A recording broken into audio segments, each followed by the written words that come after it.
পাহাড়ি নদীর এক পাশে বাস করত বট গাছ ও আরেক পাশে বাস করত আপেল গাছ। বট গাছ আপেল গাছকে বলল, বন্ধু আপেল গাছ, কেমন আছো ভাই বন্ধু? তোমার গাছে তো খুব সুন্দর আপেল ধরেছে ভাই। আপেলগুলো সব পেকে গিয়ে কত সুন্দর দেখাচ্ছে তোমার। সত্যি তুমি কত ভাগ্যবান, তোমার ফলের কত দাম।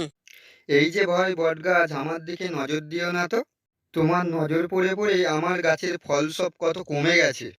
এই নদীর জল খেয়ে খেয়ে তুমি শুধু সাইজেই বড় হয়েছো, ফল দেওয়ার বেলা কত ছোট ছোট। তোমার সাথে কথা বলাই বেকার। দেখো ভাই আপেল গাছ, আমাদের দুজনেই এই পৃথিবীতে হয়েছি এবং আমাদের দুজনকেই এই পরিবেশের খুব দরকার। তুমি যেমন প্রচুর ফল দাও, আমিও তেমনি প্রচুর পরিমাণের অক্সিজেন দিয়ে থাকি পরিবেশে। আমরা একে অপরের খুব ভালো বন্ধু। তুমি তো ভাই বটগাছ কথাটা খারাপ বলনি। আমাকে যেমন পরিবেশে দরকার, তোমাকেও তো খুব দরকার পরিবেশে। তোমার ফল তো হাজার হাজার পাখি খায়।